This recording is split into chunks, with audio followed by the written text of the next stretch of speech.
Siinä on muuten pitää paikkansa. On aika lailla joo. Ensimmäinen Lukon pelaaja Neuvostoliiton maajoukkueessa. Ketä? Myöskin. Joo. Se on siellä.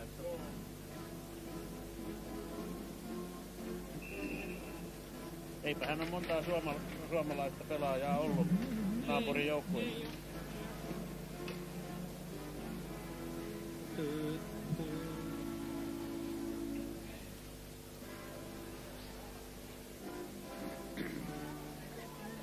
Toi täytyy lukea, että on niiden joukkue jossain vaiheessa. Nää muuten sitten vaihto paikkaa. Mulla on sitä pöytäkirjaa. Eli tää on kakkoskentällisen ja tää on kolmoskentällisen. No sen näkee, koska tässä on samaten mitä tässä horisee. Täytyisikö siihen jotain alkulausetta sanoa? Alas sitten horista, kun rupeaa kuva näkymään. Ei mutta meinaa jotain. Ei voi, nyt vaan puhutetaan joutavia, niin mä sitten aina välillä lykkään jotain, mutta tulee minä. Ei nyt kerkiä kuule. Nyt ollaan töissä, nyt ei ehdi.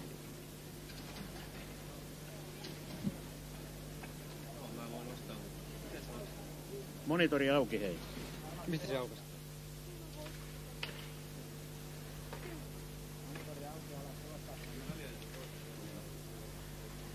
Tervetuloa jälleen jääkiekon pariin.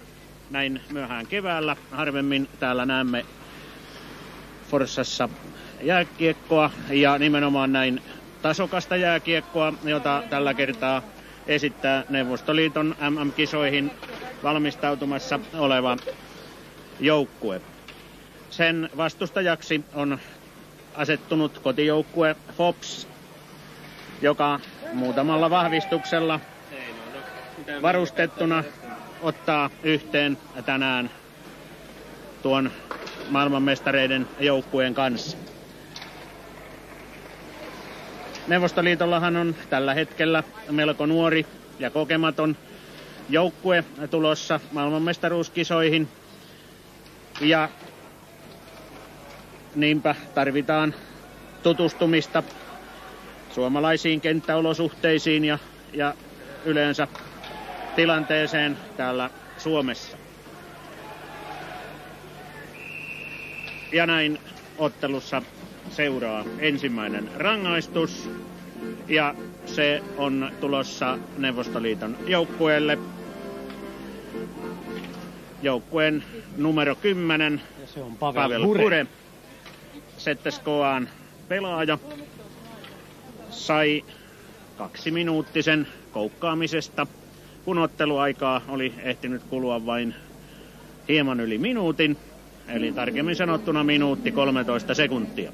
Ja Forssan Palloseura pistää tähän tilanteeseen kentälle viisikon, jossa on pakkeina Timo Kulonen, Jari Perttunen ja ketjuna Petri Kujala, Mikko Karhu ja Tommi Vali.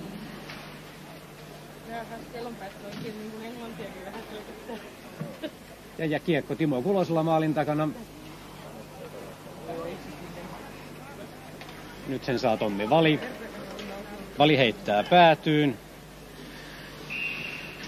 Ja kiekko on naapurimme Neuvostoliiton maalivahdin Aleksei Marinin kädessä ja niin aloitus tuolla Neuvostoliiton puoleisessa P-pisteessä.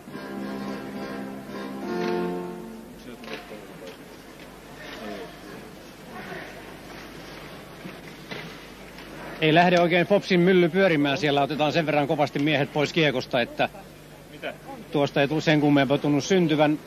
Se on Suomi-USA. Mikko Karhu siellä ahdistelee Neuvostoliiton puolustajaa. Kiekko Suomen päätyyn. Harri Tuomi käy siellä pysäyttämässä. Timo Kulonen hakee maalin takaa.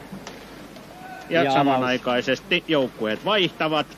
Uudet miehet yrittävät, mutta ei näytä onnistuvan tuo Fopsin pakkopeli. Siellä on kotijoukulla tällä hetkellä kentällä niin sanottu S-viisikko, erottuu selvästi punaisista housuistaan. Ja tähän viisikkoon kuuluvat Juha Jyrkkiö, Olli Kaski, Rauli Raitanen, Jari Korpisalo ja Jokke Heinänen.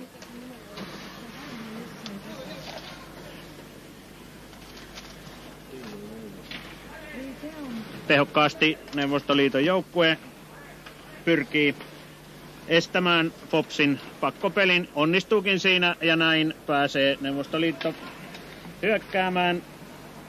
Sen hyökkäyksen kuitenkin Fopsin puolustus katkaisee ja seurauksena on se, että jälleen kiekko on tuolla Neuvostoliiton päädyssä. Pakkopeliyritys on jälleen käynnissä, mutta ei onnistu. Jälleen Neuvostoliitto pääsee purkamaan. Siellä Jouni Vento kävi härkkimässä tuolla Neuvostoliiton maalilla, mutta kiekko otettiin tylysti pois. Ja nyt Neuvostoliitto on täysilukuinen ja lähtee tulemaan.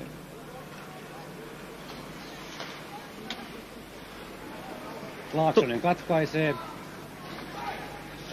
Tuntuu siltä hieman, että tuo kapea kaukalo... Kareksella sinne ensimmäinen tekopaikka ampuu. Kapea kaukalo tuntuu olevan hieman sellainen, mihin neuvostoliittolaiset eivät ole tottuneet, koska heillähän yleensä nuo kentät ovat normaali levyisiä. Ja siellä oli kiekko ensimmäisen kerran Fopsin maalissa. Maalin tekijä numero 9, Koslov. Etunimeltään lienee Vyacheslav, Himikin pelaajia. Pelikello näyttää 3.57 ja tilanne Neuvostoliitolle 0-1. Tuntui, että se meni aika helposti tuolta Harri Tuomen jalkojen välistä eli haarukasta sisään. Joo, kyllä tuo maali voidaan huoletta pistää kyllä Tuomen Hatsan piikkiin.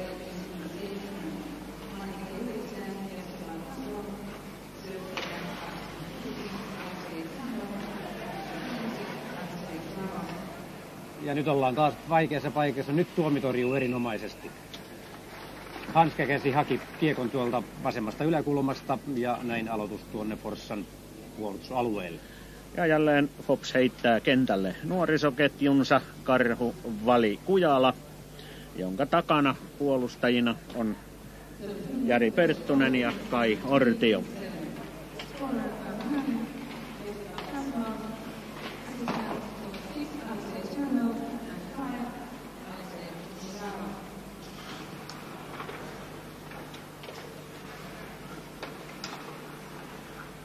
Hyvin tuntuu kiekko pysyvän naapurin mailassa ja jälleen saa Tuomen Harri kaivoa kiekon tuolta verkosta ja näin tilanne 2-0.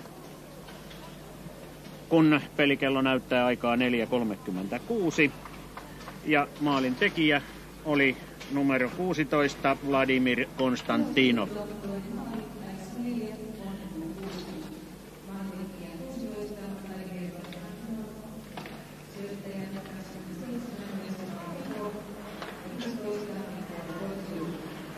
Maalin ensimmäisenä syöttäjänä oli numero 27 Vyacheslav Pikov, pelaaja, joka pelaa ammattilaisena Sveitsissä Friburgin joukkueessa. Ja jälleen kiekko pyörii tuolla Fopsin kenttäpäädyssä. Neuvostoliiton kentällisenä näyttää siellä olevan sen kakkoskentällinen Kravtsuk, Mironov, Prohorov, Semak ja Nemchinov. Siinä Jari Koripesalo yritti äsken tuollaista yksinäistä nousua tuonne Neuvostoliiton puolustusalueelle, mutta kovasti tylysti häneltä otettiin kiekko pois. Ja nyt se on jälleen tuolla Fopsin päässä. Nyt porilaisilla tai forssalaisilla, miten nyt vaan. Eikä tunnuta saavan kiekkoa nyt tuonne Neuvostoliiton päätyyn sitten millään. Nyt se sinne saatiin ja molemmat joukkueet vaihtavat. Kentälle tuleekin Kares, Helkearo ja Laaksonen ja puolustukseen Vento ja Mattila. Helkearo, mutta häneltä viedään kiekko pois.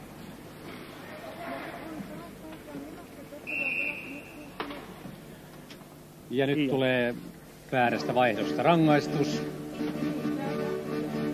Neuvostoliiton joukkueella näytti olevan siellä hetken aikaa 6 miestä kentällä ja ottelun päätuomari Arto Järvelä huomasi tuon tilanteen ja näin passitettiin Neuvostoliiton joukkueesta numero 3 Igor Kravtsuk kärsimään joukkueensa rangaistusta.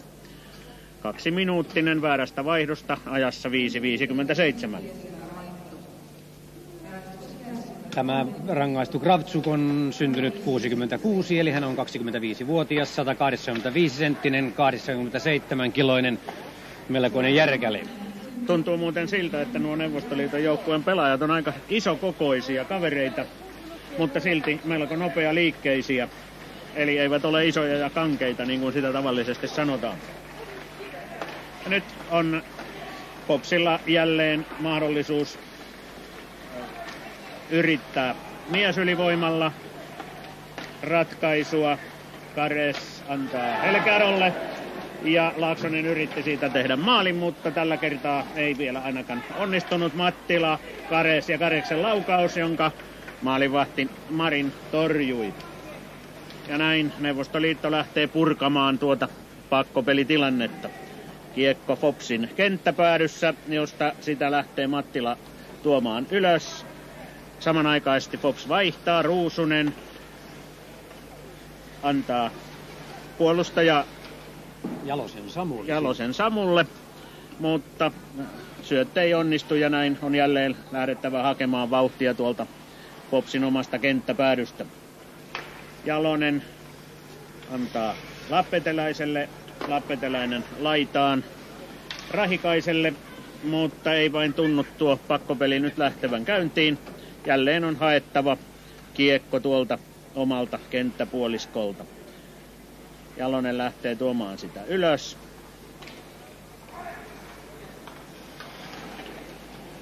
Kovasti ahtaaseen väliin siinä Ruusunen äsken itsensä ja kiekon laittoi. Ja lopputulos oli kaikkien nähtävillä. Kiekko on punapaidoilla.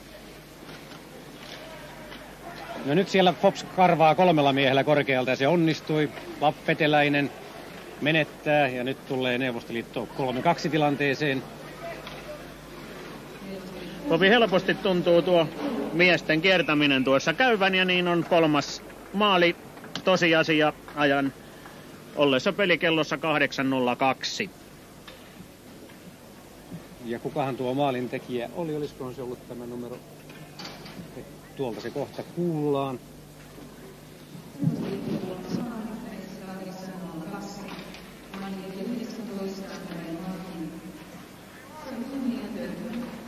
Ja tämä maalintekijä oli Moskovan Dynamon Andrei Lomakki. Tilanne siis 0-3 ja ensimmäistä erää pelattu runsaat 8 minuuttia. Ja jälleen Neuvostoliitto nousemassa. Nopeat syötöt ja laukaukset lähtevät tuosta kohta siniviivan jälkeen ja sitten mennään perään.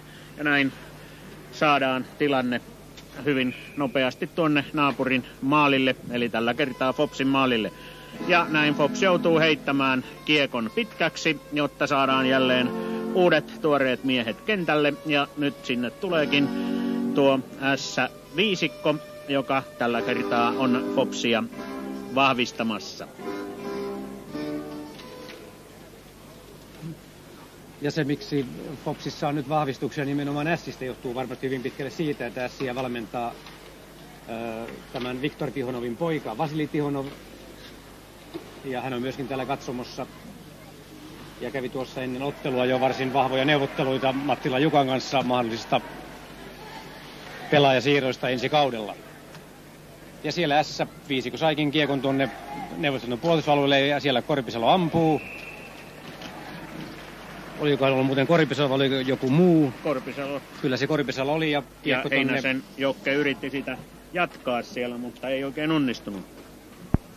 Ja Fopsilta tulossa kentälle ykkösviisikko, Vento, Mattila, Helkearo, Laaksonen, Kares. Ja sitä vastaan asettuu sitten puolestaan Neuvostoliitolta kentällinen, jossa on Igor Kravtsuk, Dimitri Mironov, Vitali Prohorov, Aleksandr Semak ja Sergei Nemchinov.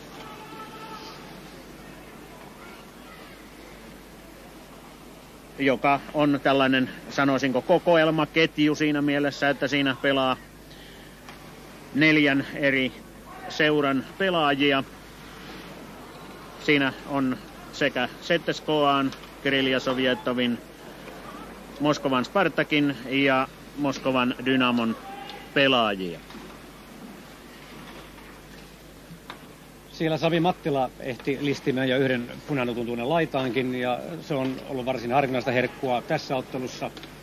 Ja tuo punanuttu, se liikkuvat semmoisella vauhdilla tuolla kentällä, että ei ihan helposti kyllä kiinni pääse. Yllättävän hyvin Fopsin ykköskentällinen kuitenkin pystyy peliä pitämään tuolla Neuvostoliiton kenttäpäädyssä. Nyt sitä kuitenkin lähdetään tuomaan sitten jälleen melkoisella nopeudella alas. Eli tänne Fopsin kenttäpuoliskolle. Pop saa kuitenkin katkaistua. Ja joukkueet ovat vaihtaneet tuossa lennossa. Kentällä on nyt Fopsilta Lap Eteläinen, Ruusunen ja Rahikainen hyökkääjinä ja Säteri ja Samu Jalonen puolustajina. Samu Jalonenhan on vanhoja Fopsin kasvatteja, joka viimeksi pelasi tuolla kakkosdivisioonassa, nyt ykköseen nousseessa Centersissä.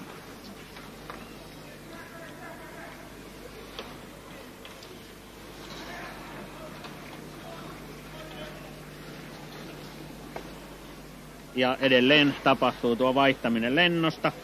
Sinne miehet tulevat yksi kerrallaan. Perttunen yritti siellä laitataklauksella saada miestä pysähtymään, mutta ei onnistunut. Kiekko kuitenkin saatiin pois tuolta Fopsin kenttäpäädystä hetkeksi.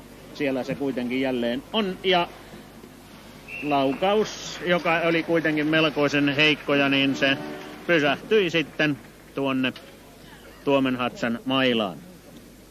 Aloitus tällä hetkellä tuolta Fopsin kenttäpäädystä oikeanpuoleisesta B-pisteestä. Ja joukkueet jälleen vaihtavat. Ja Fopsilta kentälle nuoria, Karhu, Vali, Kujala, puolustukseen Perttunen ja Kuloinen. Tässä on nyt muuten aika erikoinen tilanne. Fopsin numero 33, Timo Kulonen, Fopsin vanha kasvatti, joka ensi vuonna pelaa Lukossa.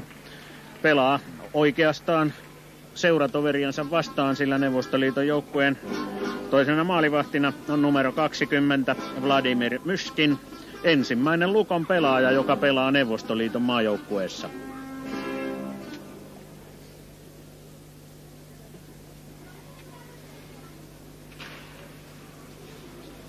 Ottelun tuomarikolmikko on helsinkiläinen ja tuomarikolmikkona on Arto Järvelä, Ilkka Hirvi ja Pekka Kivinen. Tuomarikolmikko, joka nähtiin Divarin aikanakin useamman kerran talvella täällä Forssassa otteluita tuomitsemassa. Ja jälleen kiekko pyörii tuolla Fopsin kenttäpäädyssä.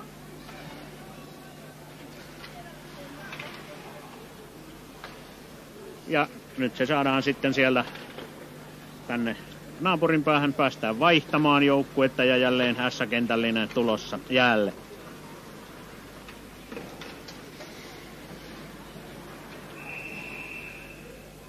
Ja siellä tulee kotijoukkueelle ensimmäinen jäähy. Ja rangaistujen aitioon menee numero 4, Rauli Raitanen. Ensimmäistä erää pelattu 12:28, tilanne vieraille 0-3. Ja nyt sitten nähdään, kuinka Neuvostoliiton ylivoimakuviot purevat. Uskoisin, että ne kyllä purevat.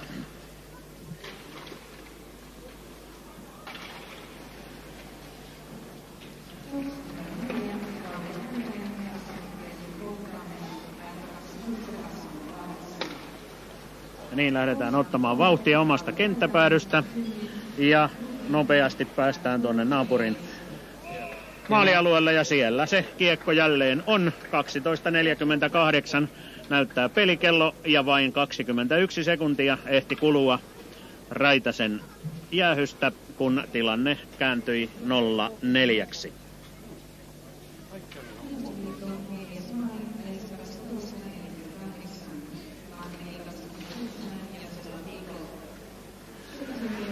Tämä maalintekijä Vjatseslav Pikov on Sveitsin Friburissa ammatikseen pelaava kiekkoilija. Neuvostoliiton joukkueessahan on 2 länsimaissa kiekkoa pelaavaa miestä, juuri tämä kyseinen Pykov ja sitten Quebecissä Kanadassa pelaava Aleksei Kusarov.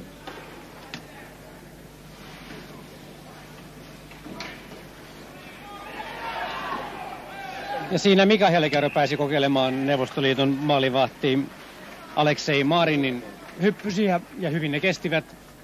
Siinä oli vielä yksi fopsilainen ja yksi neuvostoliitolainen maskina, mutta kiekko löytyy maalivahdin hanskasta. Laaksosen Mikko siellä näytti olevan häiritsemässä. Ei valitettavasti vain oikein onnistunut tuossa häirinnässään ja näin aloitus jälleen tuolta Neuvostoliiton vasemmanpuoleisesta P-pisteestä. Aika hyvin tuntuu tämä Hopsin ykkönen sen kiekon saavan ja pitävän tuolla naapurin kenttäpäädyssä. Ja nyt joukkueet kuitenkin ovat jälleen vaihtaneet. Ja Neuvostoliiton joukkue lähtee yrittämään hyökkäystä. 2 viivan syöttö näytti olevan tuo, mikä tuossa oli. Tuomarit olivat tarkkana. Ja näin aloitus jälleen tuonne Neuvostoliiton kenttäpäätyyn. Ja siinä Seterin Esa menetti oikean käden hanskassakin tuossa pelin tiimellyksessä. Mutta nyt on hanska korjuussa ja Esa menee muiden mukana tuonne vaihtopenkille. Ja Fopsilta nuoria kehiin. Kulonen, Perttunen, Karhu, Vali, Kujala.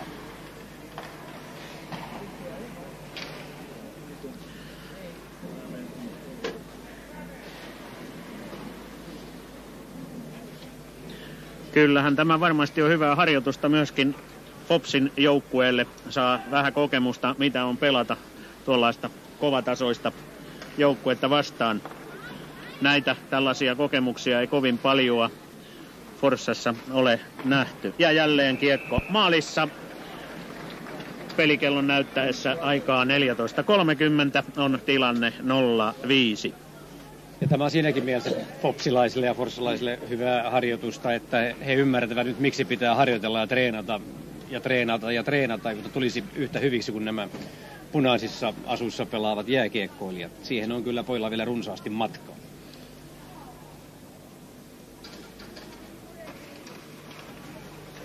Ja kotijoukkueesta kentälle S-viisikko.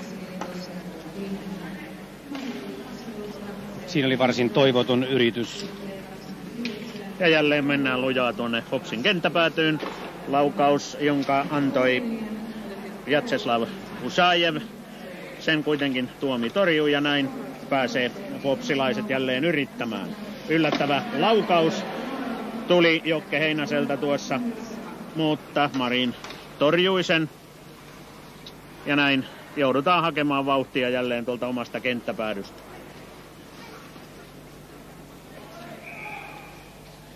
Ja siinä Jari Koripesalon syöttö jäi hieman taakse ja näin pitkä kiekko, molemmat joukkueet vaihtavat. Tuo Korpisalo on siitä merkillinen pelaaja, että hän pelaa erittäin lyhkäisellä mailalla ja se on huomattu täällä jo silloin, kun hän pelasi Karhukissoissa, eli seurassa, mistä hän on lähtöisin ja vuosi sitten Poriin muuttanut. Tuntuu olevan, että hänellä samanlainen maila kuin tuolla meidän maajoukkueemme hyvällä ja tunnetulla puolustajalla Tepsin Virralla. Hannu Virtahan on myös tunnettu siitä, että maila on tuollainen pikkupoikien maila, niin kuin sanotaan kooltaan. Ja siinä Fopsin ykköskentälle yritti tuollaisella nopealla pystysyötöllä päästä tuonne Neuvostoliiton maalle, mutta syöttö meni harhaan ja siitä tuli pitkä kiekko, aloitus Fopsin kenttäalueelle. Siellä Neuvostoliitolla tällä hetkellä kentällä nelosviisikko. Aleksei Kusarov, Aleksei Shitnik, Vjatseslav Kaslov, Aleksei Samnov ja Andrei Lomakin, joka yrittää maalia melko tehokkaasti tuolla. Siinä Popsin joukkue saa todella puolustaa tosissaan. Näin Pops pääsee yrittämään. Laaksosen Mikko laukaisee. Laukaus menee hieman ohi maalin ja jälleen nousee punapaidat. Mahtava syöttö tuosta keskeltä. Sen kuitenkin pystyivät puolustajat viemään sen verran ohi maalin, että Harri Tuomi sai kiekon haltuunsa. Ja tuo äskeinen Fopsin hyökkäys oli mainio näyte Mikko Laaksosen tekniikasta, ennen kaikkea hänen laukaisutekniikastaan. Siinä ei ollut kovastikaan tilaa eikä aikaa tuota kutia lähettää, mutta varsin napakasti sieltä lähti. Kyllä, ja tähän samaahan pitäisi monen muunkin fopsilaisen pyrkiä, kun katselemme noiden punapaitojen laukauksia. Ne lähtevät heti, ei niitä siellä kovin vispata, vaan se kiekko todella liikkuu ja näin saadaan laukaukset tehokkaiksi. Siellä Kiupa Rahikainen pyöritti maalin takana omat sekä vieraat sekaisin kiekko punapaidoilla. Ja edelleen punapaidoilla. Neuvostoliitollahan on nyt tällä hetkellä siellä ykköskentällisensä pelissä. Fopsin kakkoskentällistä vastassa.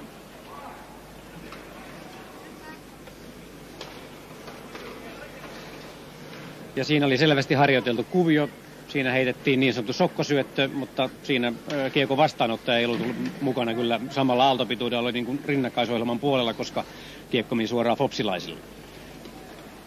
Fopsin juniorikentällinenhän siellä yrittää pitää tilanteet tasoissa, eli ei suostuta helpolla ainakaan päästämään naapuria maalin tekoon. Kulosen teke hetki sitten tarjosi varsin vankasti mailaa neuvostoliittolaishyökkääjän vatsalaukun tietämille, mutta mitään kummempaa siitä tilannetta ei kuitenkaan syntynyt. Ja Kulosella on kiekko jälleen, ja tällä kertaa se kiekko on tuolla Neuvostoliiton maalin takana, jossa yritetään saada kiekkoa omien haltuun. Ja nyt seurauksena tuntuu olevan tuollainen melkoinen ruuhka. Sieltä se saatiin kuitenkin kaivettua ulos, ja Neuvostoliitto lähtee sitä tuomaan ylöspäin, mutta fopsilaiset ovat toista mieltä ja yrittävät tehokkaasti estää tuota ylöstuontia. Nyt se kuitenkin onnistui ja kiekko on jälleen tuolla Fopsin kenttäpäädyssä. Ja Perttunen selvitti tuon tilanteen heittämällä kiekon katsomoon. Näin saatiin vaihto aikaiseksi ja kotijoukkueelta tulossa kentälle S-viisikko. Todennäköisesti sen kiekon tuolta katsomusta korjasi joku nuori mies, joka voi nyt sitten sanoa, että minulla on kiekko, jolla on Neuvostoliiton maajoukkue pelannut. Onhan se aika mahtavaa, kun on tuollaisen kiekon tuolta haltuunsa saanut. Ja niin lähti jälleen laukaus Neuvostoliiton puolustajilta. Dmitri Mironov, Kyrilja Sovjetovin pelaaja, puolustaja, antoi tuon laukauksen. Ja Fopsilla kentällä nyt tuo S-viisikko, joka yrittää siellä puolestaan tehdä pahaa Neuvostoliiton kenttäpäädyssä. Kiekko saadaan vielä pysymään Fopsin hallussa, mutta nyt siellä sitten on jälleen punapaidat pahanteossa ja kiekko tuodaan keskialueelle. Eikä vaan keskialueelle, vaan pikkuhiljaa tuonne Fopsin kenttäpäätyyn sieltä. Se kuitenkin saatiin tuotua pois ja peliä käydään nyt tuossa keskellä. Semak lähtee yrittämään uudestaan antaa syötön keskeltä läpi pyrkivälle pelaajalle. Pelaaja numero 29, Vitali Proharov. Ei kuitenkaan onnistunut pahanteossa, vaan Harri Tuomi pystyi tuon yrityksen ehkäisemään.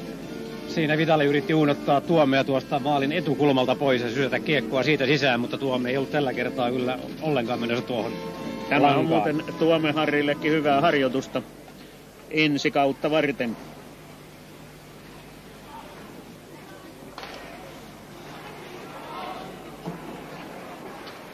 Nyt siinä kyllä Neuvostoliitos hyökkääjä kyllä suttasi kyllä aivan selvän tilanteen tuosta maalin edestä. Kyllä, meni jo vähän leikittelyksi ja niin meni kiekko ohi maalin.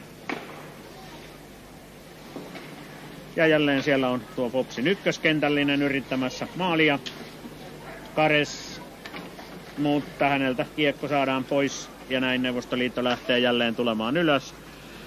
Siellä tuntuu olevan tällaisia pesäpallomiehiäkin joukossa. Harri Tuomi kuitenkin nopealla ulostulollaan esti tuon tilanteen kärjistymisen pahaksi. Ja näin saatiin kiekko jälleen Neuvostoliiton kenttäpäätyyn. Kyllä tuo neuvostoliittolaisten luisteleminen on ihailtavaa. Siellä koko sakki liikkuu koko ajan. Ja ensimmäinen erä päättyy numeroihin 0-5. Eli näin tasaisen vauhdin taulukon mukaan Fops häviää tämän ottelun 0-15, mutta häviääkö ja kuinka paljon se nähdään sitten. Katsellaan 2 seuraavaa erää. Kyllä.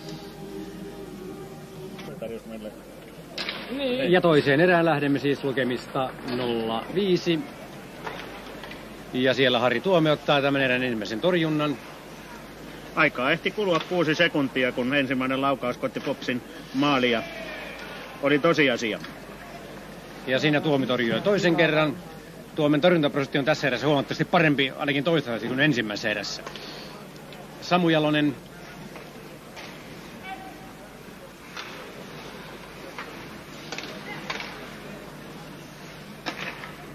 Ankara laukaus lähti jälleen tällä kertaa. Burelta. Merkillistä tuntuu siltä, että noilla neuvostoliittolaisilla on paljon liukkaammat luistimet kuin forssalaisilla. Tolppalaukkaus ja siellä se jälleen on se kiekko ennen kuin ensimmäinen minuutti. Bure on maalintekijänä ensin, Tuomi torjuu, sen jälkeen Bure tuollaista puolikaatuvasta asennosta vispaa kiekon tuonne verhoon. Tilanne 0-6 ja toista erää pelattu 51 sekuntia. Ei siis kerinnyt ensimmäistäkään minuuttia loppuun, kun kiekko oli ensimmäisen kerran Fopsin maalissa.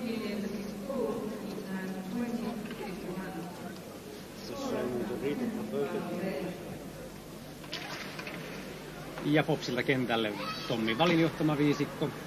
Laidalla siis Petri Kujala, Mikko Karhu, puolustajina Timo Kulonen ja Jari Perttunen. Neuvostoliitto on pistänyt kentälle myöskin miehet, jotka on merkitty tuohon pelaajataulukkoon varamiehiksi. Eli kentällä on nyt ensimmäistä kertaa numero 15 Viktor Kardijuk ja 25 German Titov. Ja siinä tulee paitsio. Erotuomari Hirvenkäsi oli pystyssä. Ja tilannetta ei kuoletettu ja näin pilli soi. Molemmat joukkueet vaihtavat. Siellä oli muuten aika ihmeellinen tilanne tuolla nurkassa äsken, kun siellä oli Perttusen ja Kordijukin hanskat niin tiukasti kiinni toinen tosissaan, etteivät pojat meinanneet päästä irti. Mutta pojat eivät kuitenkaan hanskoja vaihtaneet tässä tilanteessa, vaan molemmat jatkoivat omillaan. Kyllä näin oli. Oli todella aika huvittava tilanne tuolla. Pitkän aikaa ravisteltiin hanskoja irti. Ja Fopsilta on tällä kertaa kentällä tuo S-viisikko, joka yrittää saada kiekkoa naapurin kenttäpuoliskolla pelaattavaksi, mutta eipä hän oikein tunnu onnistuvan. Ja jälleen siellä joutuu Harri Tuomi työhön ja osoittamaan taitojansa. Ja näin naapuri on jälleen tulossa ylöspäin. Tällä kertaa se ei kuitenkaan onnistunut ja näin pääsee Fopsi yrittämään puolestaan maalitilannetta. Jari Korpisalon laukaus pysähtyy kuitenkin maalivahdin Aleksei Marinin hanskaan. Ja siellä nyt Timo Sutinen selvästi taktikoi. Hän panee nyt tämän Fopsin ykkösviisikon vasta tässä vaiheessa jäälle.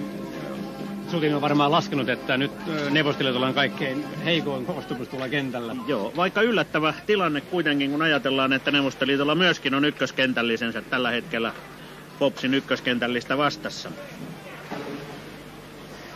Tosin tuo Neuvostoliiton ykköskentällinen ei tässä ottelussa ole oikeastaan mitään erinomaisempia esittänyt.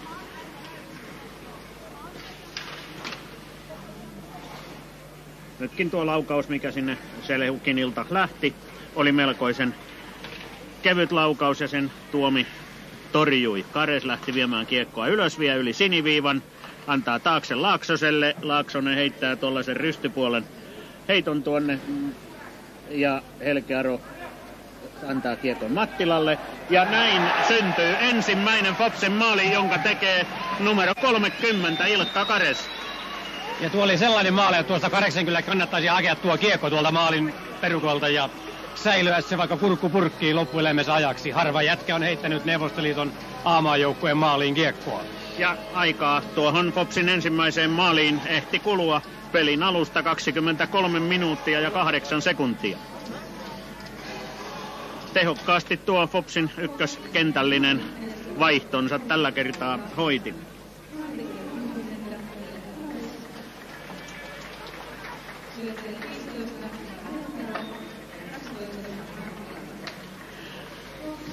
Syöttäjiksi tuohon Kareksen maaliin kuulutettiin numerot 15 Mika Helkearo ja 12 Sami Mattila, eli Fopsin omat kasvatit.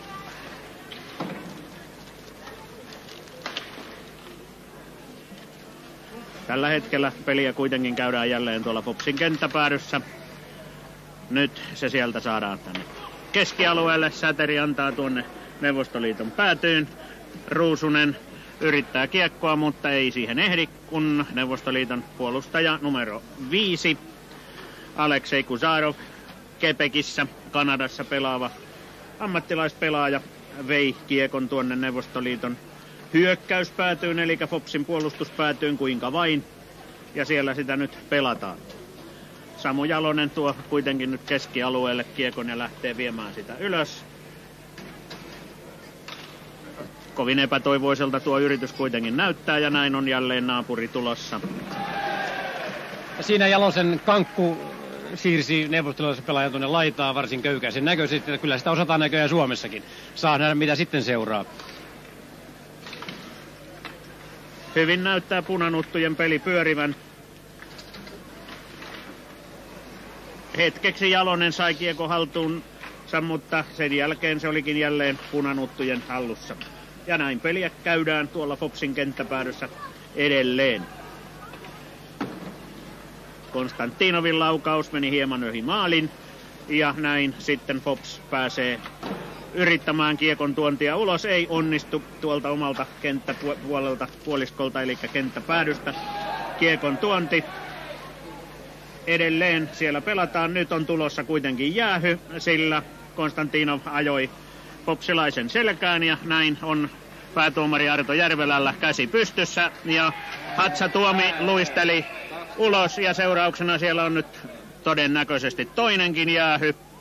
Siellä oli ryntäys tuolla laidassa ja näin siellä numero 16 Neuvostoliiton joukkueesta eli Vladimir Konstantinov luistelee jäähyaitioon ja Fopsilla on jälleen yhden miehen kenttäylivoima. Sitä kenttäylivoimaa käyttämään lähti S-viisikko, jolla nyt on sitten mahdollisuus yrittää toista kotijoukkueen maalia.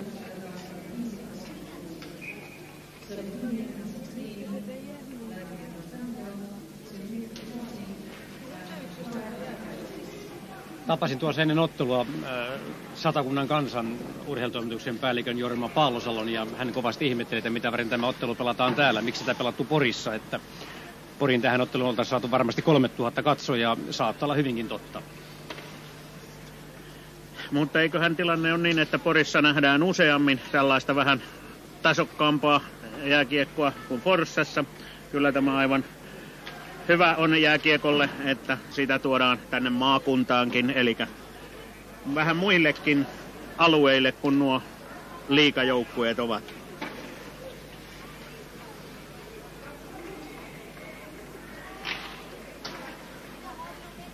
Ei nyt oikein tuo Fopsin pakkopeli onnistu. Neuvostoliittolaiset saavat kiekon tuotua pois tuolta omalta kenttäalueelta ja näin joudutaan hakemaan vauhtia omasta kenttäpäädystä. Ja siinä oli kyllä aivan selvä jäähyn paikka, mutta Arto Järvelän kantti ei pitänyt tuosta tilanteesta jäähyä puhaltaa. Juha Jyrkkiön syöttö Korpisalla jäi hieman eteen.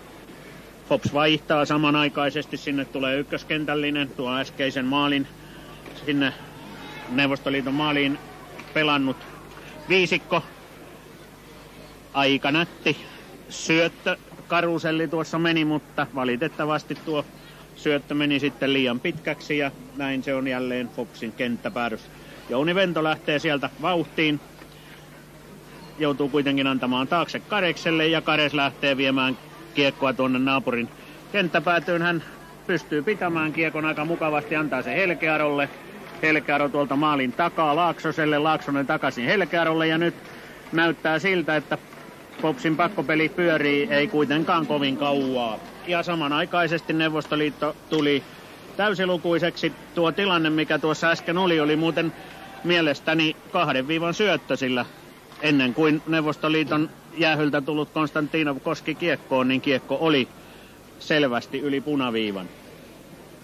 Sitä ei kuitenkaan vihelletty 2 viivan syötöksi. Ja näin peli pyörii sitten tuolla Popsin kenttäpäädyssä. Laaksonen lähtee viemään sitä ylös, vie naapurin kenttäpuoliskolle. Siellä hänet kaadetaan. Tuomari ei kuitenkaan nosta kättään pystyyn ja näin Neuvostoliitto pääsee yrittämään maalia. Hatsat Tuomi torjuu kuitenkin tuon Kaslovin maalintekoyrityksen. Jatseslav Kaslov on muuten melkoisen nuori kaveri. Hän oli vasta 15-vuotias, kun hän syksyllä 1987 otettiin tuonne Himikin joukkueeseen. Eikä miehellä siihen aikaan, taikka sanotaanko pojalla, ollut edes kovin paljon tuota kokoakaan, mutta tekniikkaa sitäkin enemmän. Siellä Raimo Ruusunen tuolla nurkassa luovutti selvästi tuon tilanteen. Hän ei mennyt kiekkoon, kun näkee, että tuli tuommoinen kaapin kokoinen neuvostoliittolainen tuli vastaan. Ja sillä Samu Jalosen takalisto niitti jälleen, siellä oli punapaita kedossa. Ja yleisöllä oli hauskaa, kun tuo naapuri saatiin tuossa nurin aivan puhtaalla taklauksella.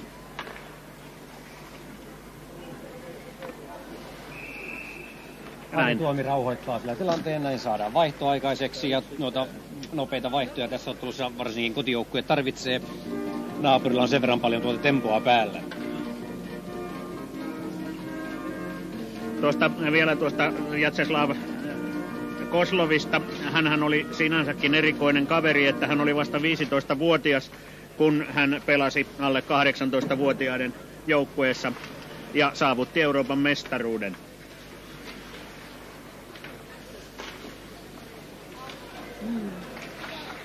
Tuomi todella joutuu siellä melkoiseen sateeseen, mutta tähän asti hän on nyt tässä edessä onnistunut maalian pitämään koko lailla puhtaana. Vain yksi osuma on sinne tämän erän aikana mennyt tuonne Tuomen maaliin. Alkaako Harri lämmitä ja saada noihin torjuntoihinsa tehoa? Melko eleettömästi muuten tuo Aleksei Maarin noita torjuntoja tuolla suorittaa, mutta aika tehokkaasti. Niin, mies pyrkii maksimoimaan ilmeisesti tehon ja minimoimaan kaiken maailman turhat elkeet. Ja nyt Neuvostoliitto vaihtaa maalivahtia. Luukun sulle luistelee numero 20, Vladimir Myski. Seura Rauman Lukko. Entinen seura. Ensi kaudellahan käsittääkseni Myskin ei pelaa Rauman Lukossa. Näinhän tilanne on. Todennäköisesti hän edelleen kuitenkin on kirjoissa Lukolla, näinhän sitä on väitetty, mutta kuka tuon tietää.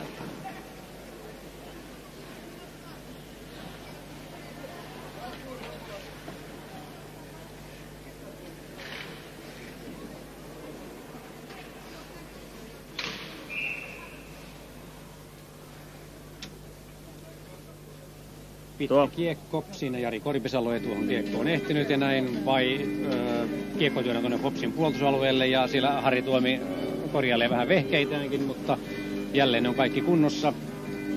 Toista erää pelattu hieman runsas puolet eli 10-13, tilanne 1-6.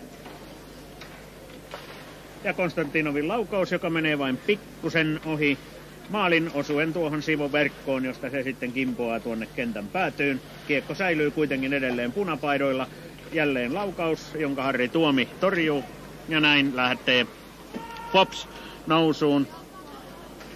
Korpisalo, Heinänen ja kumppanit yrittävät nyt tehdä maalia. Kiekko pysyy edelleen Popsin hallussa.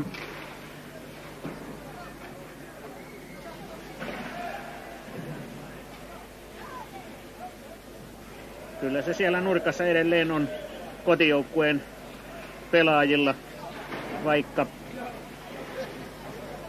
siltä ei aina ja joka tilanteessa näytäkään.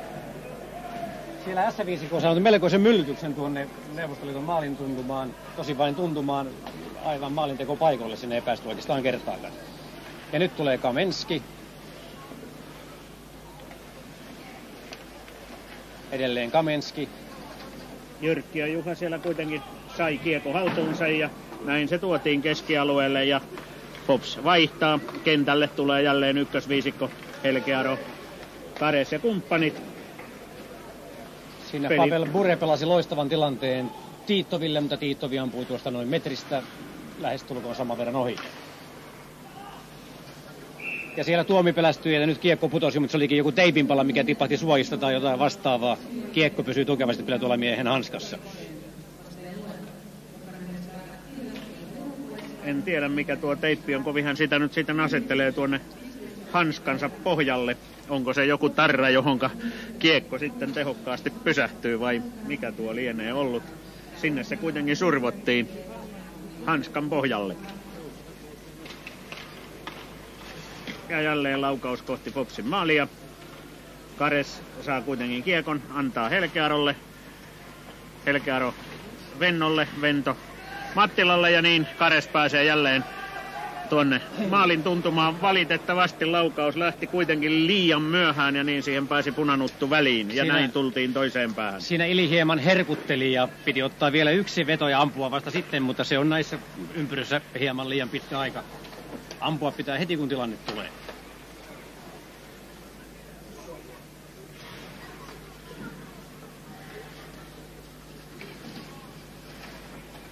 Mattilan Sami siellä ottaa miestä varsin miehekkäästi.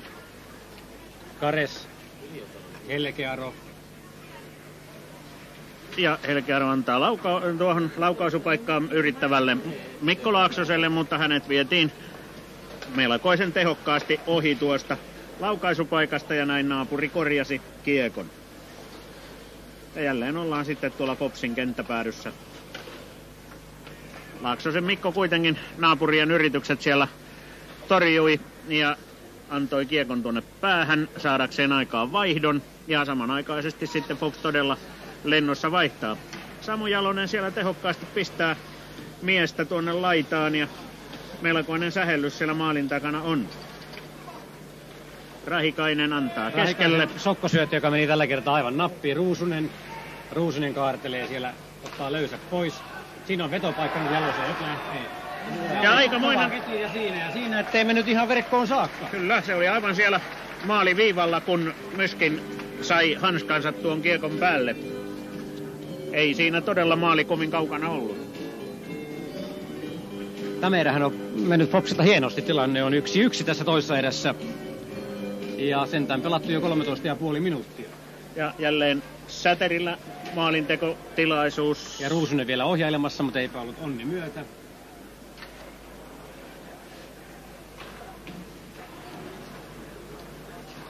Ja näin tulee jälleen punanutut. Ei kuitenkaan maalintekotilanteeseen saakka.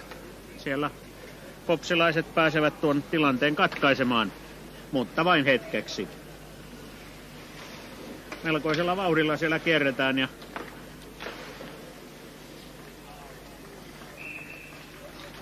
Harri Tuomi joutui jälleen esittelemään taitojaan ja huitaisi hanskallaan kiekon tuonne päätyverkkoon. Siellä Tuomi pyyhkii hikeä tuolta silmikkonsa alta ja sitä varmasti tässä ottelussa miehellä piisaa. Ei ainakaan kylmä pääse tulemaan. Töitä on ollut aivan omiksi tarpeiksi.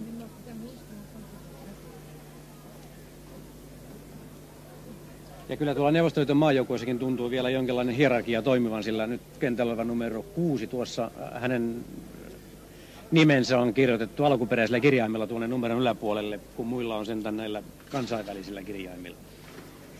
Joo, tämä on tämä Ilja Pjaakkin, ZSKA:n pelaaja, jolla on noin kyrillisin kirjaimin, eli Neuvostoliitossa käytössä olevin kirjaimin tuo nimi sinne kirjailtuna.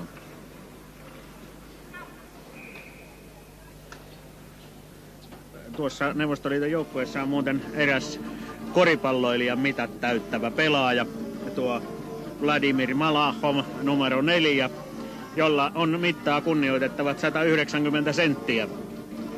Eli todella jääkiekkoilijaksi aika pitkä kaveri.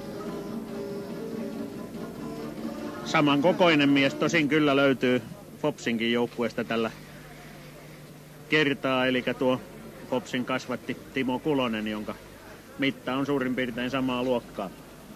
Eikä tuo seterikään mikään hukkapätkä ole, kyllähän miehellä ei, kyllä näin on. Miehen pää keikkuu kyllä varmasti jossain 190 myöskin.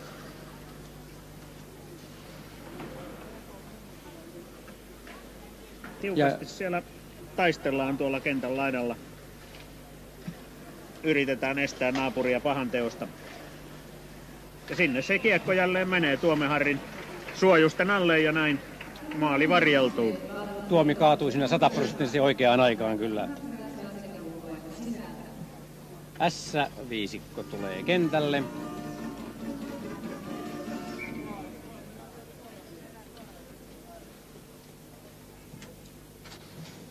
Neuvostoliiton joukkueessa on muuten keskimittakin yli 180 senttiä, eli siellä on 15 miestä, joiden pituus on yli 180 senttiä. Se on jo melkoisen komeata joukkoa. Eli kun on luistimet jalassa, niin siinä lähennellään 2 metriä.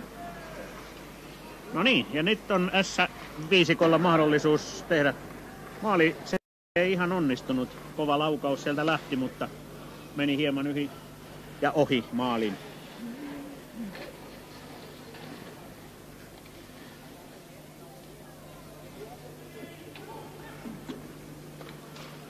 Ja näin ollaan jälleen keskialueella, mutta siihen tällä kertaa tuo meno pysähtyy. Ilja Pjahkin katkaisi Popsin yrittelyn eteenpäin. Siinähän oli oikein komea lento. Siinä Korpisella luisteli kuin seinää päiten, kun vastassa oli tämä juuri mainitsemasi Ljapkin. Paita vain heilahti, kun kaveri nousi ilmaan. Ja näin saadaan jälleen aikaan vaihto, ja Popsilta tulee tuo maalin tehnyt ykkösviisikko kentälle. Ja sitä vastaan on edelleen asettumassa myöskin vierailevan joukkueen ykkösviisikko. No niin, jälleen siellä on pienet pahantekomahdollisuudet. Valitettavasti vain pienet. Ja nyt tulee toisen päät sitten isot mahdollisuudet. Saa nähdä miten käy. Eipä käynyt vielä mitenkään. Ja Kareksen Ilu siellä jälleen on menossa läpi tuosta. Ja niin, hänet poukataan nurin ja Arto Järvelän käsi nousee pystyyn. Seurauksena on rangaistus. Korkea maila näyttää olevan tuon rangaistuksen syy. Ja näin sinne Vladimir Malahov, ZSKA:n pelaaja. Ja tuo samainen 190-senttinen, 88-kiloinen kaveri luistelee. Ja näin on jälleen Fopsilla mahdollisuus tehdä maali yhden miehen ylivoimalla. Eli kentälle jää tuo maalin tehnyt viisikko. Voisiko tätä viisikkoa sanoa jopa kotijoukkueen tehon yrityksen? Kyllä tänään näyttää siltä, että tämä viisikko on pelannut erittäin tehokkaasti. Mattilan Sami siinä roikkui varsin tehokkaasti kiinni siinä neuvostohyökkääjässä ja näin on kiekko omilla. Kares ei pidä suurempaa kiirettä, mutta Tynä käy. Mikko Laaksonen, Helkearo. Nyt saadaan kuvio kuntoon. Laaksonen syöttö meni pahasti tuonne taakse. Siinä sain naapuri mailaansa sen verran väliin, että se kiekko ei tullut siihen, mihin se oli tarkoitettu. Ja näin kuitenkin saadaan se jälleen tuonne Neuvostoliiton kenttäpäätyyn. Valitettavasti sitä ei siellä saada pidettyä. Nyt alkaa selvästi poikien potku heiketä. Laaksosella ja Kareksella on tuossa suuria vaikeuksia pysyä edes jollain tapaa tuossa tempossa mukana. Eikä ihme. Siellä on jälleen jo vaihtoa odottamassa tuo S-viisikko.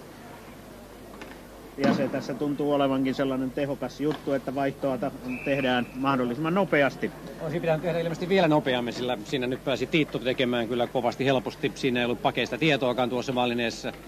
Ja näin Harri Tuomi oli kyllä täysin voimaton tuolla Joo, osumalla. tämä oli muuten alivoimamaali. 4 kenttäpelaajaa Neuvostoliitolla vain ja 5 miestä siinä pyöriteltiin. Kyllä vaan, ja toista erää pelattu 17-25. Ja tilanteeksi taululle 1-7. Juha Jyrkkiö lähtee tuomaan kiekkoa ylös, vie sen yli siniviivan. Edelleen se Juha siellä kiekon kanssa yrittää päästä läpi. Pari punanuttua kuitenkin on siellä kimpussa ja niin kiekko saadaan tuonne Popsin kenttäpäätyyn.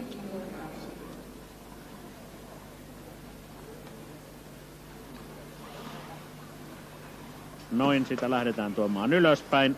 Valitettavasti tuo syöttö oli vähän liian kova, eikä pysynyt Rauli Raitasen mailassa.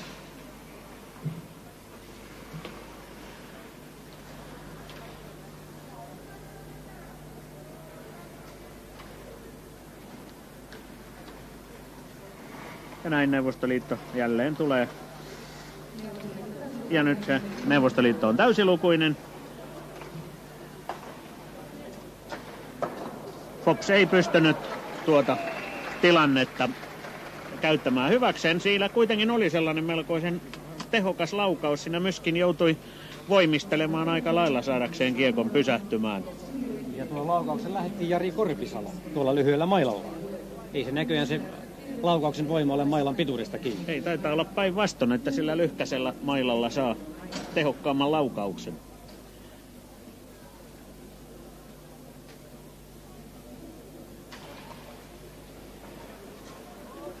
Kun olen tuossa nyt seurannut noita aloituksia, niin kyllä se tuntuu siltä, että se on melko vähäinen määrä, mitä noista aloituksista on sellaisia, että popsilainen ne voittaa. Kyllä tuo mailatekniikka tuntuu naapurilla olevan sellainen, että ne aloitukset tahtoo jäädä punanuttuja haltuun. Ja veikkaan, että punanutut ovat myöskin harjoitelleet tätä kyseistä tilannetta Todennäköisesti. ehkä jonkin verran enemmän kuin Todennäköisesti.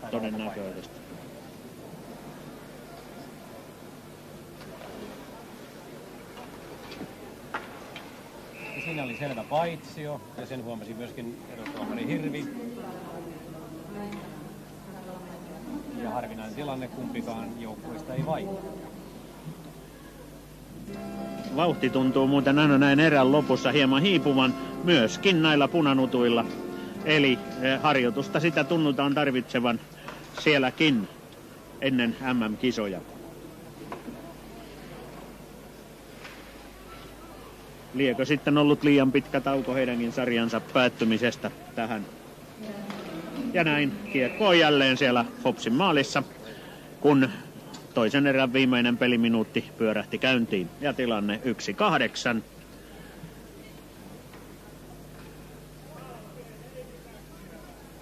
Siinä Karhun Mikko yritti hieman liikaa perille tuota kiekkoa tuolla nurkassa, ja kun ei nähnyt syöttöpaikkaa, yritti hieman kikkailla ja kiekko otettiin pois ja pantiin maaliin.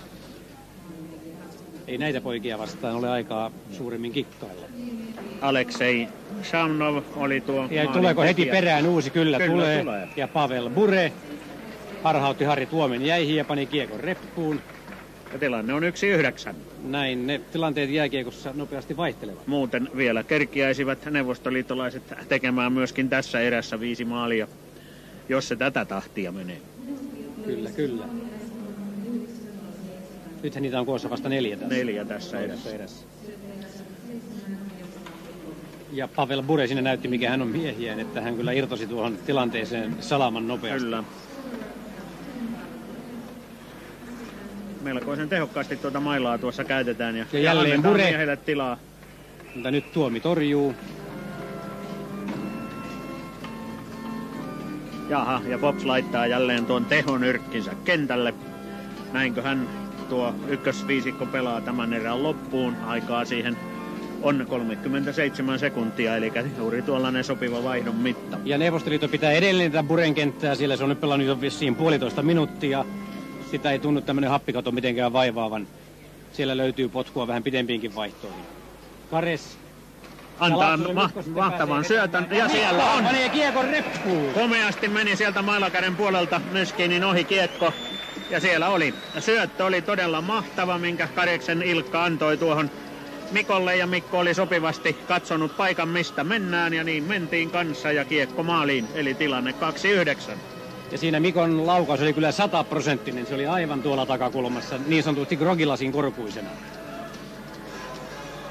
Jos tässä nyt ruvetaan tilastotieteitä seuraamaan tämän ottelun perusteella, niin käykö pian niin, että ottelun tehokkaan viisikko on tämä Fopsin ykkönen. No ei nyt ihan sentään. Tuntuu siltä, että aika tehokkaasti se on sitä tehnyt tuota työtään.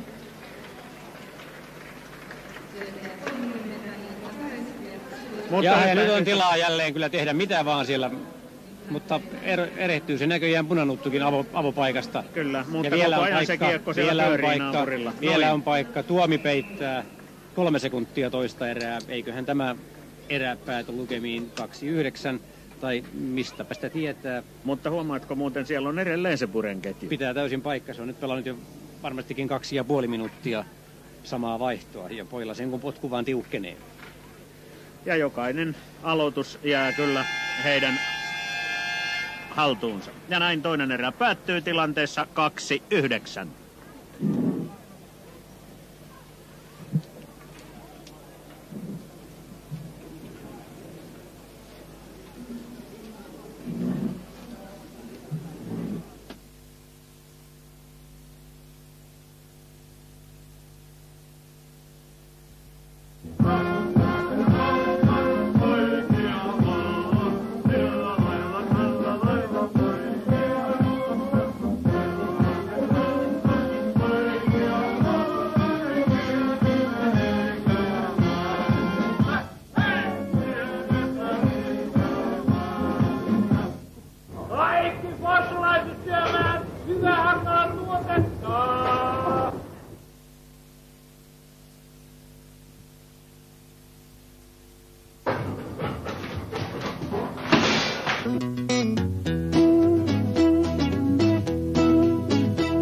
Tämä maailma joskus on vaikea ymmärtää.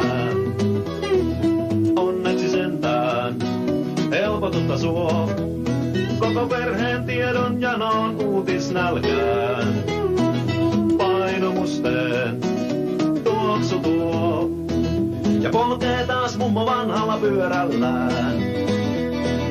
Pihaasi kurvaa, uutisia tuo. Yhtä varmasti kuin aamu saapuu Forssan lehti.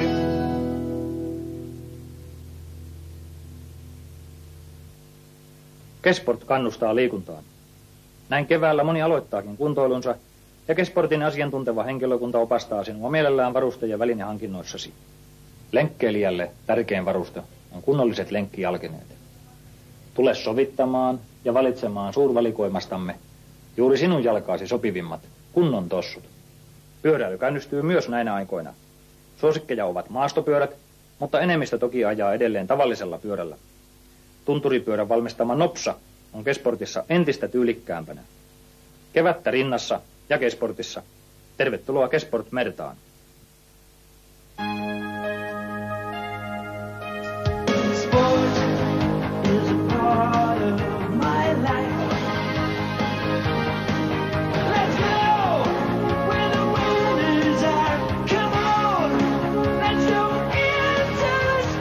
Intersport, shops for winners.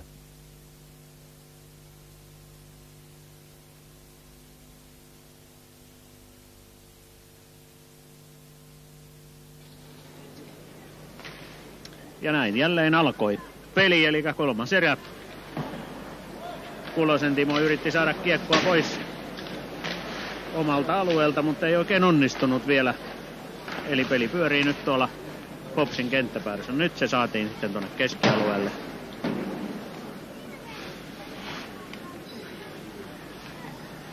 Ja jälleen joudutaan sitä vauhtia hakemaan tuolta omasta kenttäpäädystä. Kujala, mutta ei onnistu. Ja näin Neuvostoliiton joukkue jälleen yrittämässä. Tällä kertaa ei onnistunut aivan yhtä nopeasti tuo avausmaalin teko kuin viime erässä. Ja jälleen on tulossa jäähy. Ja jäähy on tulossa nimenomaan. Ja eipäs ollutkaan, se oli vain korkea maila, mutta jäähyä siitä ei tullut.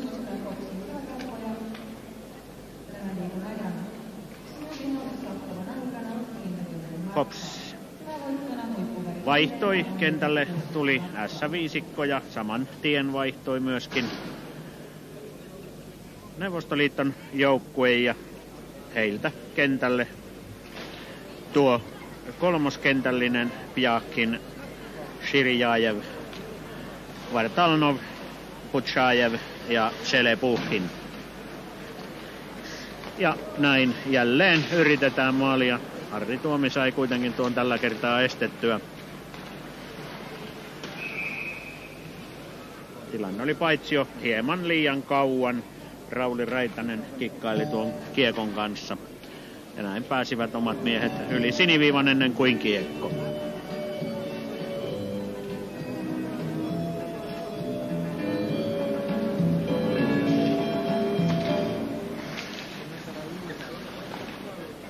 Taisi muuten olla ensimmäinen kerta, kun Pops voitti aloituksen. Saattaa hyvinkin olla, ja tuossa tilastonpitäjät kertovat minulle. Tämä S5, joka on kentällä, niin ei ole täysin kentällisin päästänyt yhtään maalia omaan päähän, täysin kentällisin, joskaan ei myöskään ole tehnyt toiseen päähän yhtään maalia, että se on hoitanut Leivskäyssä suhteellisen hyvin. Se on todella tässä tapahtunut.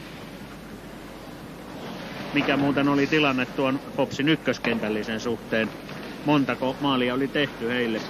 Sitä ei minulle selvitetty, koska nämä tilastonpitäjät olivat porilaisia. Heitä kiinnostaa lähinnä nämä omat miehet. Tehokkaasti sitä yritetään todella sinne viedä. Ja Raitanen antoi tuonne melkoisen hyvän syötön.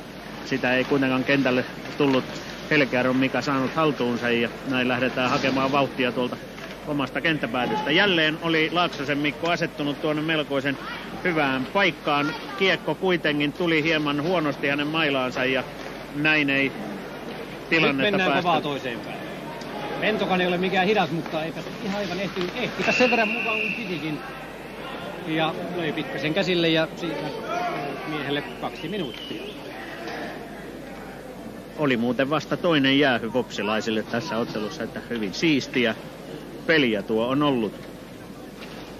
Siinä nähtiin tuo neuvostoliittolaisten nopeus. Siinä kaveri meni kiekon kanssa ja Vento ilman kiekkoa, ja Ventokan ei ole mikään hidas kaveri, mutta eipä miestä kiinni saa. Hyvin se tuntuu todella tuo luistin kulkevan.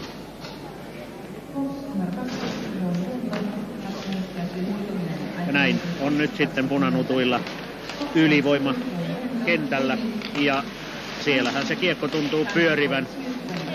Tosin nyt hieman epäonnisesti. Pop sai sen tuonne naapurin kenttäpäätyyn. Sieltä sitä lähdetään sitten jälleen hakemaan vauhtia, ja vauhtiahan tietysti löytyy.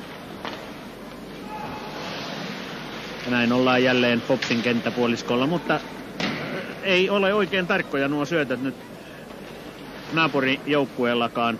Siihen sai jälleen Jalosen Samu mailansa väliin, ja näin joudutaan jälleen hakemaan vauhti uudestaan. Noin lähdettiin sitä yrittämään. Laukaus meni kuitenkin hieman ohi maalin.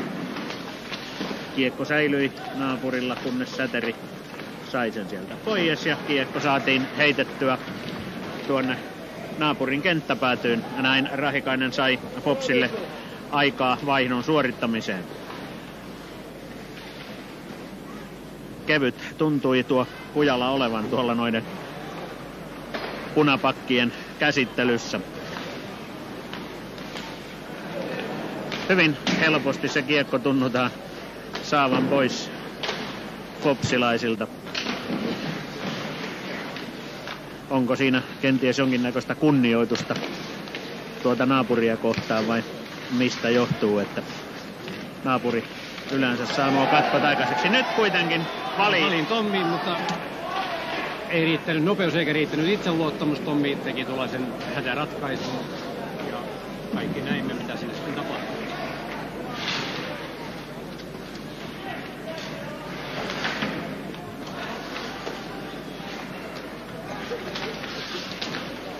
Kulosen Timpa siellä sitoi aika tehokkaasti naapurin, ja näin saatiin Popsillekin täysi kentällinen, eli Vennon jäähy on ohi.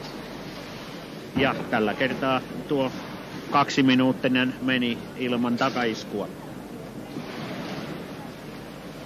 Tässä edessä muuten ei ole vielä tullut yhtään ainutta maalia ja kohta 5 minuuttia pelattu. Mutta sitten kun niitä maaleja rupeaa tulemaan, niin yleisesti huomasin, että toisen vaiheessa minuutin aikana tehtiin, niin teille ilmeisesti ainakin 3. Forssan palloseura kiittää Forssan kaupunkia, joka ennakkotyöstä voitteen tarjoaa kierrosjoukkueelle ruokailun ottelun jälkeen hotellista Muluksessa. No niin, tämä oli hyvä. Tämä oli aivan oikea ratkaisu, että se kuulutettiin täällä tuo tilanne. Ja jos ei sinne kotikatsomoihin kuulunut, niin siellä kerrottiin, että Forssan kaupunki tarjoaakin neuvoston joukkueelle illallisen ottelun jälkeen paikallisessa hotellissa.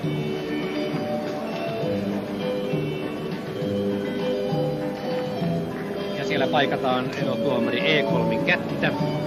Hän sai äsken tuolla nurkkatilanteessa mailasta rystysilleen. Järvelän käsi. Paikallinen koppamies J.E. Suunsorkin.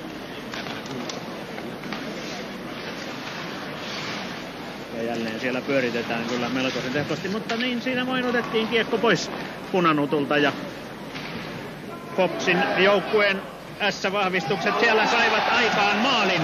Ja näin Pops teki ottelun 3. täysosuman pelikellon näyttäessä aikaa 45-14. Oliko asialla jälleen tämä numero 17 lyhyinen mailoineen? Eikä ollut mikä tahansa maali, se oli erittäin hienosti punottu ja tuolle maalle kyllä myskin ei voinut yhtään mitään. 3-9 ja 3. erää pelattu 5 minuuttia ja 14 sekuntia. Ei ollut tällä kertaa Korpisalo, vaan oli Jokke Heinänen, joka tuon maalin teki. Korpisalo oli kuitenkin tässä syöttäjänä. Kyllä.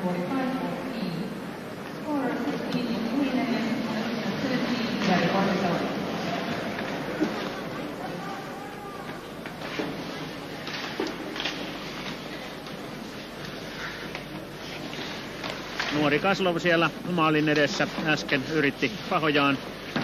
Ei oikein onnistunut ja jälleenhän siellä oli hieman kontillaan. Anteeksi, tuo konttaaja olikin kyllä tällä kertaa Jatseslav Pyykkov, numero 27. Eikä suinkaan tuo nuori Kaslov numero 9, joka... Ja Helgeron Mikalle sattui aika hauskasti. Maila katkesi tuolta väärästä päästä noin 5 sentin verran. Aika harvinainen tilanne. Oli koskaan mailan katkevan tuolta päästä kyllä. Harvemmin. Ja näin jälleen tuo nuori mies Koslov on siellä yrittämässä pahojaan. No, tällä kertaa se ei onnistunut. Jälleen kiekko pyörii kuitenkin tuolla Popsin maalin tuntumassa. Tehokkaasti se Kaslov siellä on siellä maalin edessä peittämässä maalivahdin näköalaa. Ilkka Kareksella ei ole mitään kiirettä. Kynä käy. Ja siellä hän Kares niputtaa koko porukan ja Ruusilalle tulee paikka siitä. Eipä saanut laukausta aikaiseksi. Ja nyt tullaan toiseen päähän jälleen tämä Koslov. Nyt pihonotteluttaa kyllä erittäin pitkiä vaihtoja. Näköjään kentälliselle. Ja ilmeisesti jonkinlainen hapenottotesti käynnissä tuolla leirissä. Todennäköisesti ja tuossa äsken kun katselin noita naapurin pelaajia, kun he poistuvat tuonne tauolle, niin ei näillä puolustajapelaajilla Mokomilla tuntunut olevan edes hiki, kun he poistuvat kentältä. Että... Nyt siellä kyllä Forssallakin Ruusin Raipilla happi jo täysin loppu. Meidän Raippinen meni sieltä tuolla noilla aikaan äkkiä, kun äitin puolella saa mennä jaksailla mies vielä kiitetään yli, jaksaa. Ja Lappeteläinen siellä yrittää, mutta ei oikein saa kiekkoa tuonne naapurin kenttäpäälle päätyyn. Ja samanaikaisesti koko ajan vaihdetaan miehiä kentälle.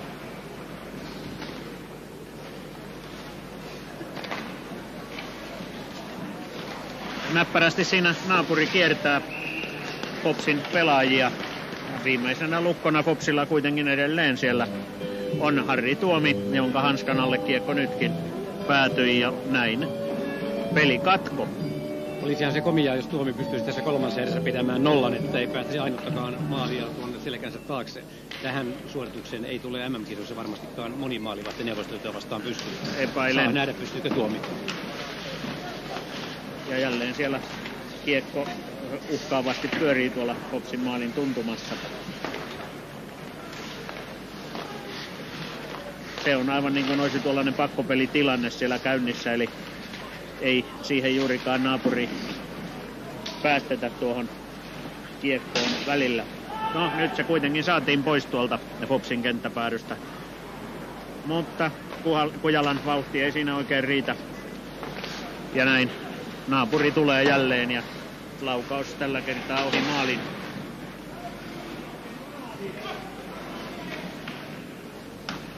Siellä vaaditaan naapurijoukkueelta maalia. Ja lähellä se nyt oli, meni molempien tolppien kautta ennen kuin tuli ulos kentälle. Ja siellä se on nyt sitten Harri Tuomen selän alla. Eli edelleen maali pysyi puhtaana.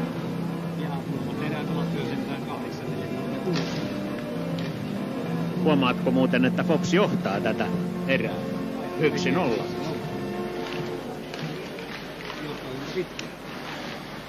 No sitä ei taas voi kyllä sanoa, että kuinka pitkään tuo johtotilanne on. Nyt on ainakin helppo paikka. Eikä mennyt. Eikä vieläkään. Aikamoinen sähinä siellä on. Ja nyt se tuli keskialueelle, eli edelleen tilanne säilyi. Ja niin tuodaan kiekko nyt tuonne Myskinin nenän eteen ja Foxilta kentälle taas tehonyrkki. Vento, Mattila, Helkearo, Laaksonen, Kares. Ja Neuvostoliitto heittää jälleen myöskin ykkösviisikkonsa sinne vastaan.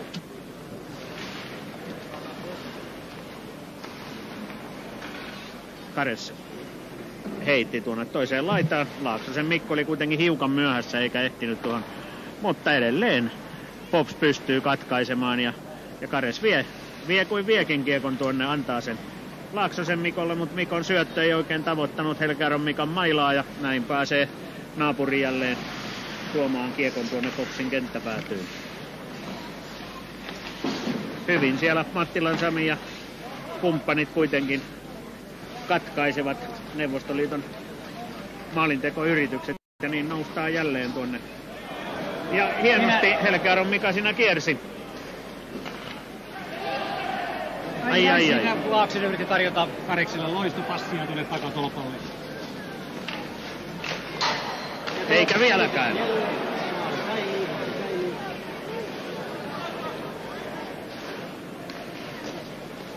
Ja näin Fox tuo jälleen kiekon keskialueelle ja pääsee hyökkäämään. Laaksosen Mikko vie sen yli siniviivan, antaa Helkearon Mikalle.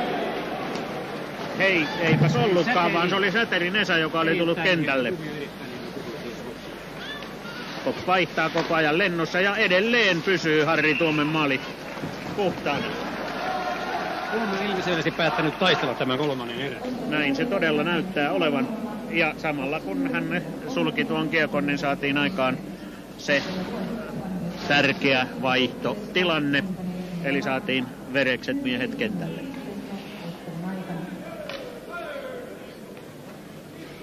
Kolmatta erää on pelattu jo reilusti yli puolen välin. Ja Fox voitti aloituksen. 10:35.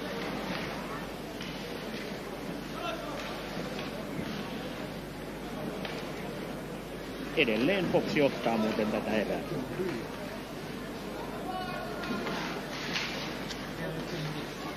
Foxin laitahyökkääjät Rahikainen ja Ruusinen harrastavat selvästi aluepuolustusta. Molemmat seisovat suurin piirtein suorina tuossa 20 sekuntin rupeamaan.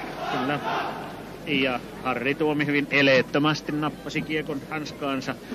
Ja näin jälleen pelikatko ja uudet miehet kehiin. Ei ole vaikea arvata, mistä Forssan autosentterissä huomenna puhutaan. Todennäköisesti näin on asianlaita.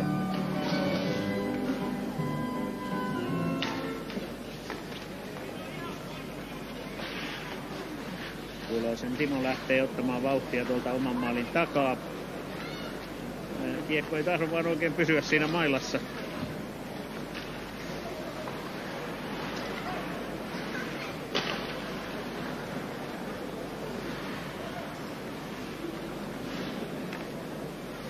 Siinä Gusarov kyllä niputti 3 forssalaista äsken kovasti. Aika tehokkaasti. Perttusen lämäri noin puolesta kentästä, Myskin helppo torjunta, Valin ohari siihen päälle ja jälleen tullaan toiseen päälle. Kiekko lienee tullut vähän liian nopeasti tuosta laidasta takaisin, eli ei ole. Nyt on paikka. Eikä vieläkään sisään. Todella hienosti. Ja näin Kujala lähtee tuomaan kiekkoa, kiertää tuolta laidan kautta, menee edelleen, vain kiekko pysyy hallussa. Sitten loppui putkista vauhti, Kujala pysähtyi kuin se. Ja näin pääsee vielä Rauli Raitanen läpi. Laukaus oli eikä aika ollut tehokas. Eikä ollut huono laukaus. Ei ollut. Myskin joutui siinä parhaimpiinsa venymään ennen kuin sai torjuttua tuon laukauksen. Porilaiskentällinen tuntuu saaneen vähän vauhtia noihin luistimiin ja näin pystytään pitämään kiekkoa aika pitkään tuolla naapurin kenttäpäädyssä.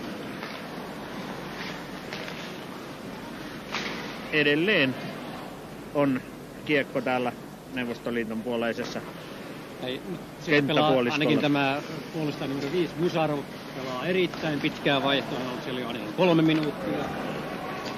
No nyt. Ja siellä oli. Ei pysynyt se nollapeli Harrilla.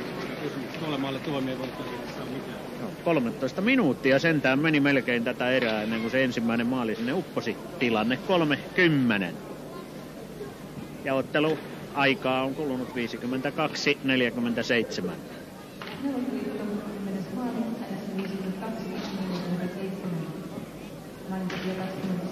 Ja jälleen Fox voitti aloituksen.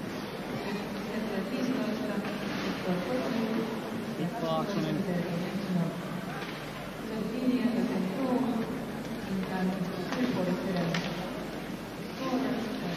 Tehokkaasti siinä yritetään mennä forssalaisten välistä, mutta eipä on oikein onnistu.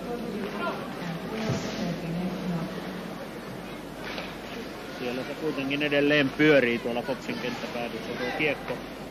Ei sitä saada oikein tehokkaasti sieltä tuotua pois.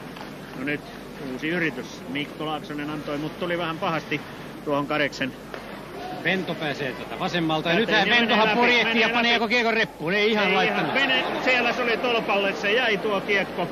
Myöskin oli kadottanut se jo näkyvistään. Mutta valitettavasti se meni sinne tolpan väärälle puolelle. Karet lähtee tuomaan kiekkoa ylös. Antaa Mattilalle. Mattila antoi tuollaisen yhden kosketuksen syötön. Ja näin kiertää Raimo Ruusunen. Häntä siellä kuitenkin ahdistetaan. Kiekko säilyy kuitenkin hänen hallussaan edelleen. Ja Mikko Laaksonen saa sen sieltä hetkeksi, mutta niin se sitten on naapurin hallussa ja naapuri purjehtii, yrittää läpi keskeltä. Siinä kuitenkaan onnistumatta. Ja kolmatta erää pelattu 14-8 tilanne Neuvostoliitolle 3-10. Ja ellei nyt ole ihan väärin tätä peliä tässä kolmas erä seurannut, niin en ole kyllä Pavel Buretta vielä kentällä tässä edessä nähnyt. Niin, jostain kumman syystä häntä peluutettiin aika pitkään, tai koko kentällistäkin peluutettiin aika pitkään tuossa toisen erän loppupuolella, mutta nyt ei ole pahemmin häntä siellä näkynyt, eli onko näin, että annetaan kavereiden pelata vähän pidempiä vaihtoja ja saadaan tällä tavalla heidän irtiottonsa.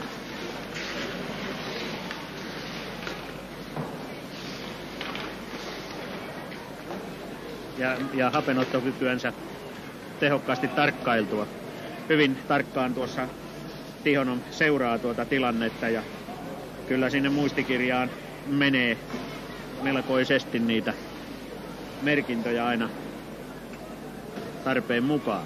Sen sijaan Foxin kakkosvalmentaja Antti Liikkulestä huomataan, että kausi on ohitte. Antilla ei ole tällä kertaa muistikirjaa muuta.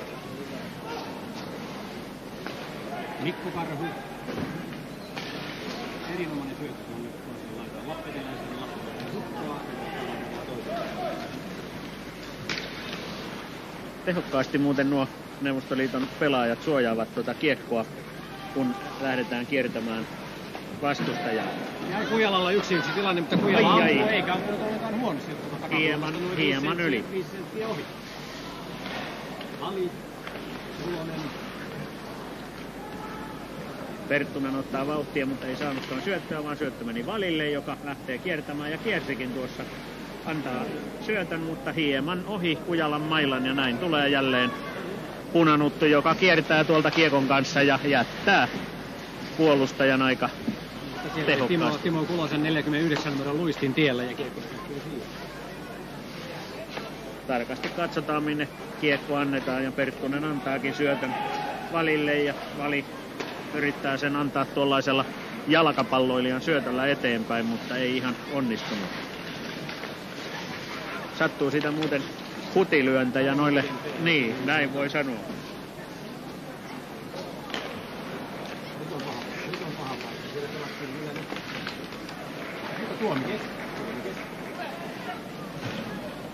Tämä erä on vielä 1-1. Pitkään. Jaakson. Kulonen.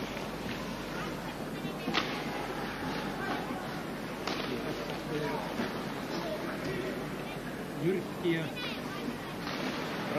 Raitanen. Eikä Heinänen. Jyrkkiö.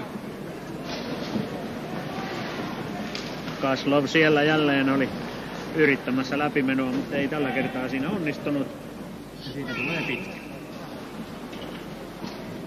Ja näin linjatuomari Kivisen käsi näyttää tuonne Popsin päätyyn. Ahaa, ja Pops vaihtaa maalivahtia. Pasi Raitanen luistelee tuonne maalin suulle ja Harri Tuomi tulee sieltä pois. Näin annetaan Raitasellekin sellainen pieni lämmittely tuolla, ettei tarvitse aivan kylmin jäsenin kentältä pois lähteä. Ensimmäinen torjunta Pasi Raitaselle.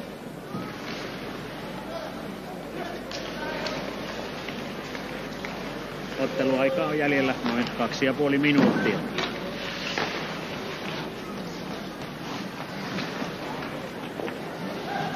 Peli pyörii tällä hetkellä tuolla Popsin kenttäpäädyssä.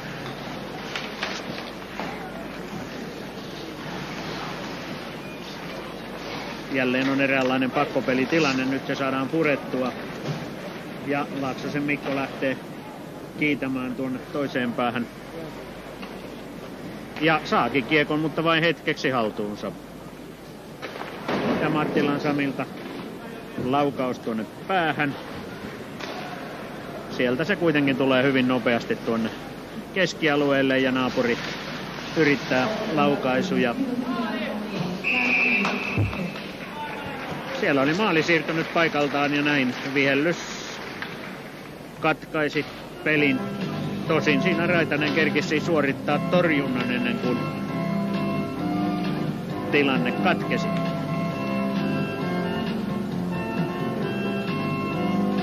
Ottelun viimeiset peliminuutit ovat käsillä, eli otteluaikaa on jäljellä enää vajaa 2 minuuttia. Noinko on tilanne se, että naapuri tyytyy noihin 10 tehtyyn maaliin?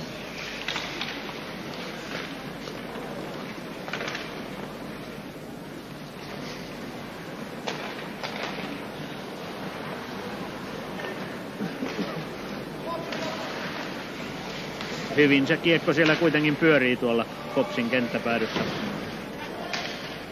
Ei kuitenkaan niin tehokkaasti kuin saattaisi odottaa.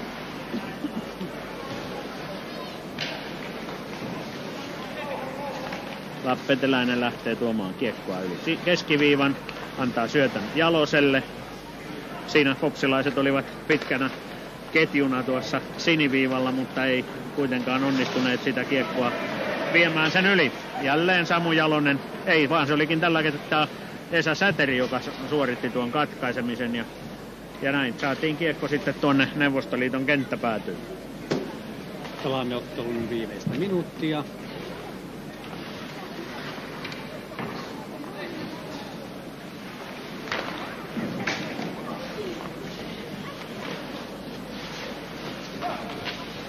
Perttunen jaksaa taistelua loppuun saakka, niin kuin hänen tyylinsä kuuluu.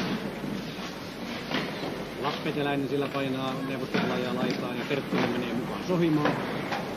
Kyllä Popsilla tuntuu olevan sellainen mieli, että niitä ei enempää enää annettaisi tuon naapurin tehdä tuonne maaliin. Kovin sitä siellä yritetään, eli kiekko pysyttelee vain sitkeästi tuolla Popsin kenttäpäädyssä.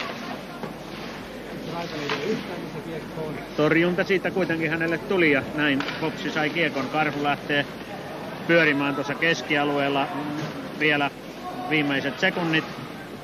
Ja näin soi summeri ja ottelu päättyy oikeastaan Popsin kannalta aika mairittelevasti tilanteeseen 3-10. Toisin sanoen tämä viimeinen erä päättyi 1-1. Ja näin ottelu on päättymässä. Tässä kuitenkin lopussa on sellainen melkoisen juhlallinen tilanne. Neuvostoliiton joukkueen päävalmentaja Viktor Tihonov jakaa Forssan alun F-junioreitten, eli vuonna 1981 syntyneiden poikien joukkueelle TUL:n kultaiset mitallit.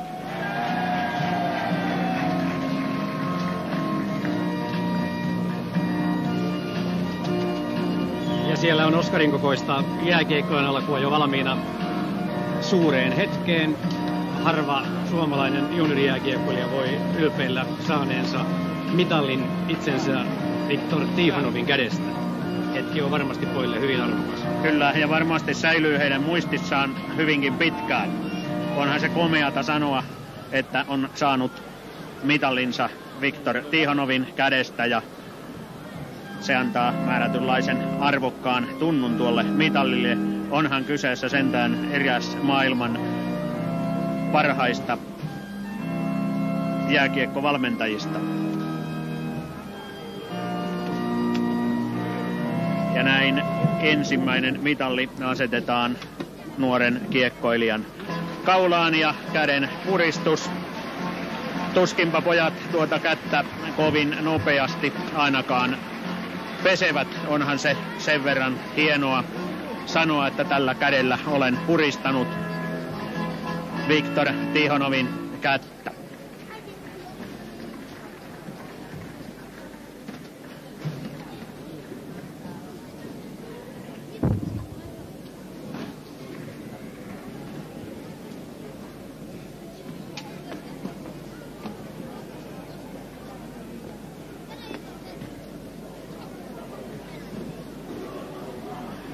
Tilannetta siellä ikuistetaan monen kameran voimalla. Näin säilyy sitten noita muistikuvia myöskin valokuvien muodossa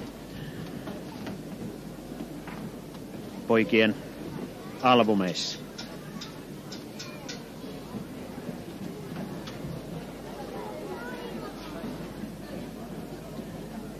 Joukkueen huoltajat ja valmentajat saavat myös tuossa nuo kultaiset mitallit kaulaansa. Ja näin yleisö osoittaa suosiotaan, kun Timo Salonen antaa puolestaan poikien lahjan Viktor Tihonoville.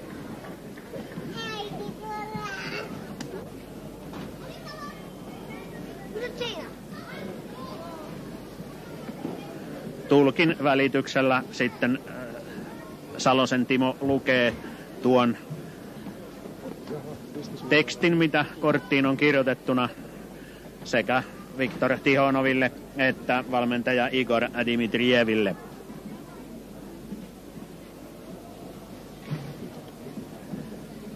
Ja näin tilanne täällä Forssan jäähallissa tämän ottelun osalta on ohi.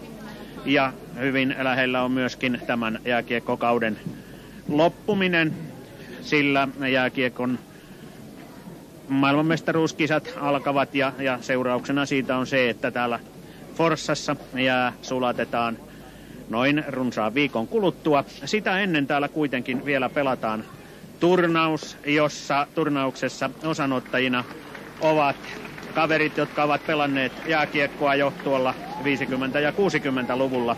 Eli täällä on ikämiesten konkareiden turnaus ensi viikon vaihteessa. Ja näin sanomme näkemiin tältä kaudelta ja tapaamisiin ensi syksynä.